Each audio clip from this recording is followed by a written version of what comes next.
Hayden Panettiere opens up an emotional first interview about her brother's sudden death. I'll Always Be Heartbroken, exclusive. 2023 was supposed to be a very good year for actress Hayden Panettiere. The Amber Alert star, who for years had struggled with drugs and alcohol addiction, was clean and sober after spending time at an inpatient rehab facility in early 2020. She was also single, coming out of an abusive on-and-off relationship with her ex-boyfriend, and was grateful to be back at work on Scream 6. Then, just 3 weeks before the film's premiere in February 2023, the unthinkable happened. Her beloved younger brother Jansen died unexpectedly of an undiagnosed heart condition at just 28. Panettiere's world was shattered. "He was my only sibling, and it was my job to protect him," she tells people in a new interview for this week's cover story. "When I lost him, I felt like I lost half of my soul." Panettiere, 35, soon decided she didn't want to leave the house, especially after being followed by photographers in the days after his death. "I had to see horrific paparazzi pictures of myself coming out of Jansen's funeral, which happened in a very private place, and it was shocking," she says.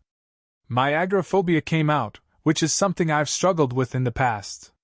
Compounding her grief, Panettiere's body physically reacted to the shock, and within days she became virtually unrecognizable. "I just ballooned out," she says of the rapid weight gain she experienced. She says the stress and cortisol going through her body resulted in the change, which diminished her self-esteem. "I didn't feel confident to put on clothes and get out of the house, but I also knew that I needed to get out and keep moving or I'd never stop looking and feeling this way," she says. Adding, "It became a destructive hamster wheel of, do I feel good enough to go out?" She wanted to get back to work but had to find the courage to get out of her rut. When her publicist introduced her to personal trainer Marnie Alton last year, she says everything changed for the better. Panettiere started slowly training with Alton, with whom she shared an immediate trust and connection. She especially loved the long walks they would take, where they'd just talk and Panettiere would share her stories from the past.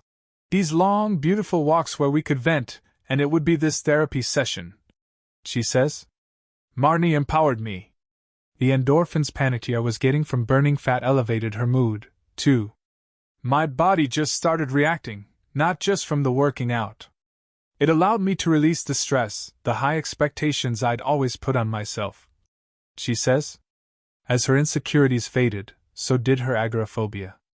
"There's nothing like looking in the mirror and feeling like you look good enough to walk out the door," she says. She's still learning how to live with loss but explains the new perspective she gained following Jansen's death.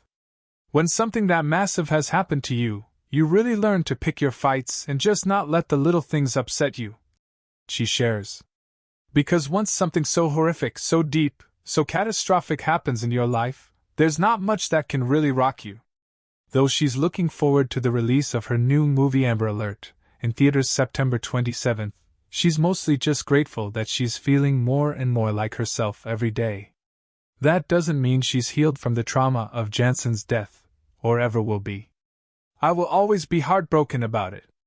I will never be able to get over it," she says. "No matter how many years go by, I will never get over his loss."